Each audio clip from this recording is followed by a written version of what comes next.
네, 안녕하십니까 오토라이 시청자 여러분. 오늘 함께 같이 살펴볼 차량은 아반떼 N. 기존에 나왔던 벨로스터 N, 코나 N 이렇게 있는데 세 번째 N이 되는 녀석이에요. 그래서 함께 같이 그냥 살펴보기, 뭐 집중적으로 뭐 이렇게 핵심을 파고 막 그런 정도로 제가 공부를 못해서 그냥 보여지는 대로 편하게 가보도록 하겠습니다. 네. 또치 감독님이 오래 찍는 걸 싫어하셔가지고. 아니, 말은 말하구나. 준비가 잘 돼 있어. 이제 파워트레인 먼저 들어가면 엔진 미션인데, 미션은 벨로스터 N과 같은 수동 6단 미션이에요. 그래서 뭐 크게 별다를 건 없고 그냥 1, 2단이 종감속이 다르다, 좀 특이한 케이스의 수동 미션이고, 그리고 엔진 같은 경우는 세타 엔진을 계속해서 업그레이드하고 개량하고, 그리고 이제 TCR도 나가고 WRC도 나가면서 모터스포츠에서 배운 학습한 뭐 그런 걸 적용했다라고 해요. 그 적용된 게 이제 중공 나트륨 밸브가 있을 테고, 그건 벨로스터 N 때 적용된 거고, 지금 이 녀석으로 오면서 새롭게 개선된 거는 밸브 시트. 배기 밸브가 닫힐 때 이 닫는 페이스면의 소재를 바꿨대요. 그 소재를 바꿈으로 인해서 약간 냉각이나 윤활도 더 좋아진 것 같아요. 그리고 터보 사이즈를 조금 더 키워서 마력이나 토크를 기존 벨로스터 N보다 더 높였습니다. 그리고 제일 핵심적인 건 이제 블럭인데, 블럭이 클로즈 덱이라고 이제 고출력이나 고마력 차들이 많이 쓰는, 그러니까 지금 A45 AMG나 뭐 신형 M3나 이런 엔진들은 오픈 데크가 아니라 클로즈 덱이라 그래서 블럭 위에가 닫혀 있는, 그래서 엔진 강성이 좀 높은 클로즈 덱을 적용했어요. 그리고 지금 가장 이상적이라고 하는 보호가 86, 스트로크가 86. 그래서 86, 86 이 스퀘어 엔진이 가장 스포츠성이 높고 엔진 회전 질감이 좋다 라는 얘기가 많이 있고, 그리고 실제로 86이라는 차, 토요타 86이 똑같이 보호와 스트로크가 86 대 86입니다. 이 차는 똑같이 86 대 86인데 터보 차저예요. 그래서 굉장히 이제 반응성이나 이런 것도 좋고, 지금 평가하시는 분들도 베렌보다 출력이 높은데 터보렉은 더 적다 라고 많이들 말씀하십니다. 흡기 박스가 이제 벨로스터 N과는 좀 다르게 사이즈가 커졌어요. 사이즈가 커진 이유가 살펴보면, 벨로스터 N 때는 이렇게 원형 타입의 오픈형 필터 타입을 썼다면, 지금 이 녀석은 이렇게 그냥 일반 늘 보아 오돔 방식이에요. 그래서 벨로스터 N이 제 생각에 흡기 빨아들이는 능력은 벨N이 더 좋지 않을까 라는 생각을 합니다. 이것도 뭐 N 전용 파츠 옵션이 있다고 하는데 그쪽으로 튜닝을 하는 거를 적극 추천드리는 바입니다. 그리고 엔진룸에서 이색적인 거는 ABS 모듈. ABS 모듈이 저쪽 차체 깊숙이 안쪽으로 들어가 있어요. 근데 이거는 모듈화 플랫폼이라 그래서 이 차대를 공유하는 다른 차량들을 생산할 때 좀 더 용이한 방식이에요. 그래서 ABS 모듈을 안쪽으로 집어넣는 겁니다. 한간에 뭐 어떤 분은 이 앞에 있으면은 사고가 났을 때 이 ABS 모듈이 부서져서 제동이 안 되는 문제 때문에 안전 때문에 저로 넣어놨다라는 이야기를 하시는데, 그거는 제 개인적인 생각으로는 말이 안 되는 소리라고 생각을 해요. 차가 어딘가에 부딪히면 이미 쓴 건데 무슨 거기서 제동력을 그래서 저는 좀 개소리라고 생각을 하고, 그래서 이쪽 ABS 모듈 때문에 따로 알루미늄 판으로 단열을 해준 모습이 보여요. 근데 이거를 마치 N만 이렇게 단열을 한 것처럼 광고를 하는데 그건 아니고, 터보 차저 때문에 어쩔 수 없는 단열이 들어간 부분이 보입니다. 그리고 스트롭, 쇼바 메인 타워, 이게 원래 벨에는 3포인트의 플랜지가 적용돼서 마운트 강성을 10% 정도 올릴 수가 있었어요. 근데 이 녀석은 4포인트로 바꾸면서 스트럿 마운트 강성을 더 높였습니다. 그래서 실제로 벨로스터 N보다 차대 강성이 높아요. 차대 강성도 높고 출력도 높고 토크도 좋고 실내 거주 공간도 있고 트렁크도 있고, 그래서 벨로스터랑 비교했을 때 이 녀석이 더 많은 장점을 가지고 있어요. 굳이 단점으로 찾자면 이제 휠베이스가 길어서 리어가 조금 늦게 따라와주는 그런 움직임이라고 이야기하는데, 그거는 제가 봤을 때 잘못된 것 같고, 이제 까만형의 피드백을 들어봤을 때는 이 녀석이 더 후륜구동처럼 굉장히 매력적인 차라고 이야기했습니다. 이상 엔진 쪽 위에 상부 쪽은 크게 뭐 이상적인 건 없어요. 터보 사이즈가 좀 커졌습니다. 이게 다예요. 근데 벨엔보다 터보렉이 없다. 그래서 엔진 안에 내부 부품을 많이 업그레이드하고 개선한 것 같아요. 실제로 이 서지 탱크도 더 키웠다라고 이야기하는데 제가 봤을 때 커진 것 같진 않아요. 근데 뭐 커졌다라고 발표를 했으니까 커진 건 맞겠죠? 자, 하체로 넘어가도록 하겠습니다. 네, 하체로 왔습니다. 제일 먼저 보이는 거는 이쪽 순행식 오일 쿨러. 이 라인이 예전에는 안 맞았었는데 지금은 딱딱 맞춰서 들어가 있는 모습이에요. 이 순행식 오일 쿨러는 오일 쿨러라는 개념보다 웜업기라고 보시면 돼요. 이게 순행식 오일 쿨러가 아니에요. 유온이랑 수온이랑 어느 정도 맞춰주는, 알루미늄 블럭을 사용했을 때 수온이랑 유온이랑 온도가 10도 이상 차이가 나면 장기적인 내구성이 나오지가 않아요. 그래서 유온과 수온을 어느 정도 10도 내외로 맞춰주려고 사용하는 웜업기입니다. 근데 요거는 이제 순행식 오일 쿨러라고 많이들 이해하시고, 그리고 뭐 요즘 차는 많이 장착되어서 나오는 것 같아요. 근데 이미 99년도 22년 전 S2000에는 먼저 사용하던 방식입니다. 대단한 신기술은 아니에요. 이어서 가면 오일팬이 조금 알루미늄으로 해줬으면 좋았을 텐데 그런 거 좀 아쉽고, 그리고 지금 인테이크 라인인데, 인테이크 라인이 예전 벨로스터 N 영상 보시면 여기 구간이 굉장히 긴 그냥 호스였어요. 호스. 그래서 이 호스가 엄청 팽창하면서, 그러니까 좀 시간이 지나면 인테이크 라인이 빠질 가능성이 있다, 이렇게 말씀을 드렸는데 실제로 빠지는 경우가 많이 있었다라고 해요. 그래서 지금 이 녀석 넘어오면서 여기를 호스 부분을 전부 파이프 구간으로 바꿨습니다. 그래서 제가 아쉬웠던 부분이 개선된 모습을 보니까 굉장히 기분은 좋습니다. 브레이크는 원피스톤 스틸입니다. 자석이 아주 잘 붙는 스틸이고, 예전 벨로스터 N도 이 브레이크 덕트가 있었는, 그 도풍판이라고도 많이 하는데 바람을 이제 디스크로 보내서 식혀주는 그 역할인데, 벨로스터 N은 여기가 막혀 있었거든요. 이 부분이 막혀 있었는데 지금 이 부분을 두 군데 이렇게 좀 크게 뚫어놨어요. 그리고 뒤쪽도 보면 이렇게 열어놨고, 그래서 확실히 이 에어를 보내는 거를 냉각에 사용하는, 원래 당연한 거예요. 벨로스터 N이 좀 이상했던 거고, 그리고 이제 ELSD 벨로스터 N 때부터 사용하던 거고, 뭐 TCR이나 그런 데서 먼저 테스트하고 양산을 거친, 대표적으로 레이싱에서 탄생한 코너 카빙 머신이라고 뭐 많이들 이야기 하시는데, 그거는 벨로스터 N 때 처음 적용됐었고, 지금 제가 느낄 때는 소프트웨어 업데이트가 있었다라고 저는 생각이 돼요. 내부를 바꾸긴 힘들었을 텐데 뭔가 소프트웨어가 변경된 건 맞습니다. 그게 이제 맞는 게, 일단 저는 까만형 피드백을 거의 믿는 편인데, 왜냐면 그만큼 수준이 높은 드라이버고 코멘트가 정확하다라고 저는 판단되고, 근데 확실히 벨로스터 N보다 이 녀석이 코너에서 진입했을 때, 악셀을 밟았을 때 전륜차들의 언더스티어 성향이 확실히 이 녀석이 벨N보다 적다라고 이야기했어요. 그래서 그때 까만형이 리뷰를 그 코너 N 때도 그런 말을 했는데, 하체를 정말 보고 싶다, 하체가 정말 뭔가 다를 것이다 라고 이야기를 했는데 실제로 다릅니다. 하체가 다른 거는 이 드라이브 샤프트인데, 이 드라이브 샤프트는 지금 현대가 WRC 랠리카에서 사용하고 있는 드라이브 샤프트예요.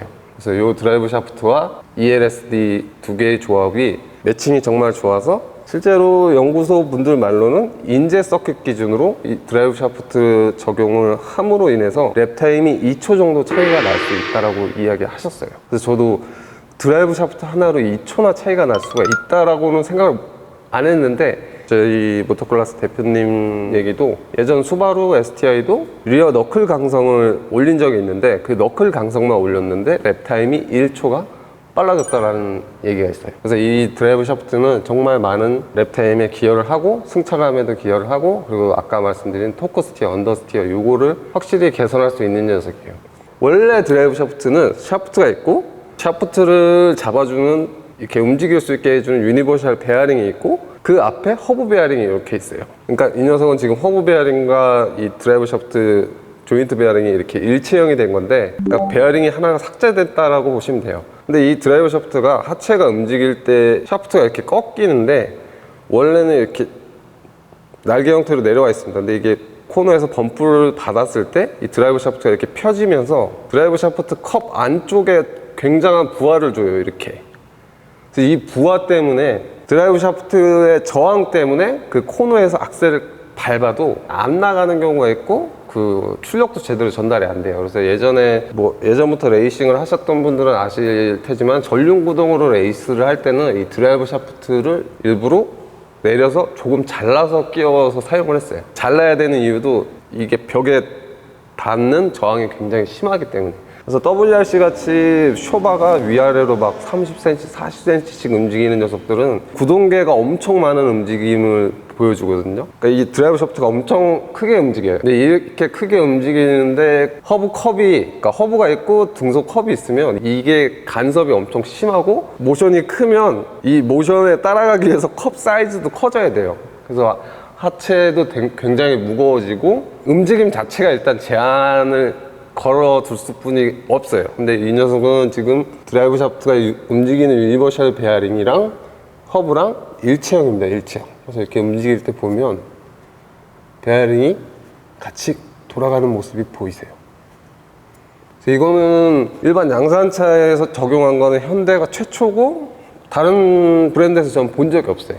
그래서 이거 랠리에서나 사용하는 이런 기술력을 양산차에 바로 적용할 수 있는 거는 엄청난 칭찬해드려야 될 것 같아요. 등속은 굉장히 좋다. 뒤쪽으로 가면 이제 RMDPS, 예전 아반떼는 CMDPS, 컬럼 타입이었는데 얘는 렉 타입으로 바뀌었습니다. 그래서 좀 더 스포츠성에 용이하고 핸들 진동, 그리고 뭐 실내 뭔가 거주 공간도 좀 더 확보되고. RMDPS가? 네, 그렇죠. 저희가 원가가 더 비싸요. 그렇게 하고 뒤로 넘어가기 전에 이런 브라켓, 스테이, 그러니까 강성바 이런 게 이제 중간중간 많이 추가가 돼 있어요. 그래서 이 터널 안에도 보강제가 들어가 있다라고 하는데, 그래서 베렌보다 강성이 높다라고 합니다. 그리고 이런 공력 상승을 위해서 공기가 가는 길을 막아놓는 거, 이런 건 굉장히 칭찬할 만해요. 근데 벨로스터 N 때는 여기 하체 언더커버가 있었는데, 이거 언더커버를 제가 뗀 게 아닌데 원래 없었어요. 그래서 이런 건 좀 실망스러운 부분이지 않을까. 그리고 이쪽 간열재가 많이 바뀌었어요. 디자인도 그렇고, 예전에 이런 양철판이었거든요, 그냥. 근데 이거는 안에 흡음 패드도 많이 넣고, 그리고 뭔가 단열이나 이런 게 굉장히 잘 되는 소재 같아요. 그리고 실제로 봐도 되게 좋아 보여요. 양쪽은 뭐 공력 상승을 위해서 많은 커버 덮어놓은 모습 보이고, 원래 사이드 스컷이 디자인 목적이 되게 강했는데 이 녀석은 밑에까지 완벽히 수평이에요. 그래서 진짜로 에어로다이나믹, 약간 공력을 조금 높여줄 수 있는 그런 포인트인 것 같습니다. 그러면 뒤로 넘어가도록 하겠습니다. 네, 앞쪽 스테빌 두께를 잘 같이 한번 보시죠. 이게 뒤쪽에서 굉장히 임팩트가 강해서 앞쪽 스테빌 두께가 대략 이 정도? 이 정도인데 이렇게 알고 뒤로 넘어가겠습니다. 네, 뒤로 왔습니다. 머플러는 이제 세종 머플러라고 조금 유명한, 현대뿐만 아니라 많은 회사에서 사용하는 머플러고, 이제 스테인레스 소재로 조금 재생 스테인레스라 녹이 슬긴 하지만 내부 식성이 강하고 뭔가 연신율도 좋고, 그래서 파이프나 이런 게 굉장히 깔끔해요. 밴딩을 한 곳에 뭐 찌그러지거나 이런 것도 없고 굉장히 잘 만든 머플러 같아요. 그 뒤쪽으로 와서 이제 설명 앞에서 못 드리는 부분인데, 앞쪽 쇼바 마운트가 이렇게 십자 형태의 부싱이 적용되는데 이 녀석도 똑같이 적용되어 있어요. 근데 이게 상하 부싱 재질이랑 좌우 부싱 재질이 다르대요. 그래서 이종제 부싱이라 그래서 상하 진동과 앞뒤 진동을 다르게 컨트롤하는 거예요. 그러니까 승차감은 좋게 하고 코너링은 좀 더 좋게 하는 그런 이종제 부싱을 사용했다고 합니다. 이건 베렌 때도 뒤에는 적용돼 있었는데 앞에 쇼바 마운트는 이 녀석부터 적용된 것 같아요. 그리고 여전히 현대차에서 볼 수 있는 이제 실링, 현대 아이덴티티 실링은 여전히 많은 곳에서 보입니다. 그리고 바디 스팟 부위도 좀 많이 늘린 것 같아서 차량성은 많이 좋을 것 같아요. 근데 실링은 조금 아직도 좀 그렇습니다. 이 뒤쪽 트레일링 암 연결되어 있고, 너클이 삼각형 형태로, 원래는 이게 볼트가 4개, 그래서 너클이 약간 네모난 형태였는데 앞에 너클도 그렇고 뒤에 너클도 그렇고 이렇게 삼각형 형태예요. 그래서 볼트가 3개뿐이 지지가 안 되는데, 그래서 경량화도 이룰 수 있고 삼각형 형태라서 이제 강성도 많이 확보할 수 있을 것 같아요. 그래서 그 앞에는 너클이 굉장히 커요. 그래서 너클이 크고 이러다 보니까 아무래도 승차감도 좋고 뭔가 이제 노이즈 캔슬도 더 잘 되고, 뒤쪽 하체에 넘어와서는 전부 스틸을 적용해서 뭐 그렇게 크게 이색적이진 않는데, 근데 뒤에 멤버라고 하는 이 서브 프레임이 이제 부싱 없이 직결로 박히는 타입이에요. 이것들은 보통 하체 진동이나 이런 것 때문에 부싱을 많이 박는데, 베렌도 그렇고 이 아반떼 N도 그렇고 완전 직결로 다 연결되어 있습니다. 그래서 뒤쪽 서스펜션 움직임이 되게 정직할 것 같아요. 그리고 이제 스테빌, 이 스테빌은 웬만한 SUV만큼 굉장히 굵어요. 엄청 굵은데 이 스테빌이 결코 약한 게 아닌 게, 이게 90도로 돼서 바로 이 로우암에 연결되어 있어요. 근데 앞쪽은 활 형태로 이렇게 돼 있어서 활대라고들 많이 하는데 이렇게 활 형태로 되어 있어요. 그래서 이게 두꺼워도 휠 수 있는, 그러니까 비틀림 저항이 좀 낮죠. 앞쪽은 두껍게 가져가도. 근데 이렇게 90도로 직접 연결되는 것들은 보통 얇게 가져가는데 이 녀석 엄청 굵어요. 그래서 와, 이렇게 굵으면 차가 좀 불안하거나 승차감이 안 좋지 않을까라는 생각을 좀 많이 하게 돼요. 근데 뭐 지금 리뷰 본 걸로는 베렌보다 승차감이 좋다라고 하니까 되게 의문이에요. 베렌보다도 더 두꺼운, 강하게 잡는 방식인데 좀 사실 놀라워요. 그리고 벨로스터 N 때도 칭찬했던 이제 로우암의 길이, 엄청난 길이. 그래서 이런 것들이 승차감도 좋아지고 뭔가 로드 홀딩 능력, 그러니까 놓으면은 끝까지 움켜쥐고 달리려고 하는 그런 능력은 이 녀석이 더 높을 것 같습니다. 그리고 쇼바 댐퍼가 앞에도 그렇고 뒤에도 그렇고 댐퍼 그 로드, 피스톤 그 로드 길, 그 로드가 굉장히 두꺼워요. 굉장히 두꺼운 타입이고, 그리고 베렌보다 아반떼 N이 오리피스라고 하는 이 사이즈가 굉장히 커졌어요. 베렌이 한 이 정도? 절반 정도 되는 용량이었는데 얘는 엄청 길어요. 그래서 이게 실제로 오일의 유로를 제어할 수 있는 이 오리피스의 길이가 길어져서 승차감을 3단계로 조절했을 때 그게 엄청 드라마틱하게 많이 변하게 하려고 오리피스 길이를 키운 건지 아니면 단순히 그냥 초보와 브랜드가 바뀌어서 그냥 이렇게 된 건지는 모르겠는데 제가 볼 때는 굉장히 커졌어요. 그래서 좀 더 감세력을 제어하는 범위가 좀 더 넓어지지 않았나 그냥 그렇게 추정합니다. 네, 이제 최종 뒤쪽으로 오면 머플러 형태는 벨로스터 N이랑 비슷한 형상인데 그냥 벨로스터 N 머플러 같아요. 거기에 그냥 팁만 길게 한 것 같고, 그리고 여기에 가변 밸브를 달아서 별도로 그냥 머플러 배기음을 만들어내는 것 같습니다. 그리고 얘는 참고로 실내 액티브 사운드라고 엔진음을 만드는 액티브 사운드가 대시보드 쪽에 위치해 있어요. 그래서 배기음 플러스 액티브 사운드 플러스 뭐 그렇게 해서 좋은 엔진음을 만들어낸다라고 합니다. 그리고 제가 늘 얘기했던 마감, 뒤쪽 여기 좀 막아달라 늘 말씀드렸는데 막혀 있습니다. 그래서 굉장히 이런 부분은 굉장히 잘한 것 같아요. 그러니까 제가 그때도 말씀드렸다시피 고속도로 주행할 때 이런 힘을 항상 받거든요. 그런 걸 없애려고 이런 거는 독일 차들은 기본인데, 근데 현대차도 기본적으로 다 들어가고 있어요. 그래서 이런 뒤에 리어 범퍼, 디퓨저 마감은 현대차 준준형에서 본 것 중에 가장 만족스러운 상태입니다. 그리고 이거 시승 행사 때 문제가 있었다고 하는데 여기가 페인트가 높고 그런 문제가 있대요. 그래서 머플러 팁이 개선될 확률은 높습니다. 지금도 보면 팁이 짧아서 여기가 그을리거나 탈 확률은 굉장히 높아요. 그래서 이거는 아마 개선될 것 같아요. 길이를 늘려서. 아반떼는 같이 살펴봤는데 제가 느끼는 개인적인 감정은 이제 제네시스 쿠페가 이제 어떻게 보면 현대의 스포츠 모델이었는데 벨로스터 N이 나왔을 때 이제 제네시스 쿠페에 그러니까 위협이 될 정도는 아니었어요. 사실 제 개인적인 느낌엔 그때 제네시스 쿠페로 레이스 팀의 일원으로 있을 때 베렌이 이 차는 정말 빠르겠다 이런 느낌이었는데, 지금 이 아반떼는 제네시스 쿠페랑 벨로스터 N을 레이싱에서 몰아낼 정도로 엄청난 성능을 가진 녀석 같아요. 그래서 지금 벨로스터 N에 수천만 원을 들여서 레이스카를 만드시는 분들이 계신데 지금 얼른 접고 아반떼 N으로 넘어가시는 게 정답일 것 같습니다. 그리고 제가 느끼기에는 시빅 타이바를 좀 뛰어넘는 성능을 만들어낸 것 같아서 굉장히 전 놀랐고, 아반떼 N 저는 충분히 매력적인 차고 벨로스터 N보다 더욱 갖고 싶은 녀석입니다. 이상 총평 끝!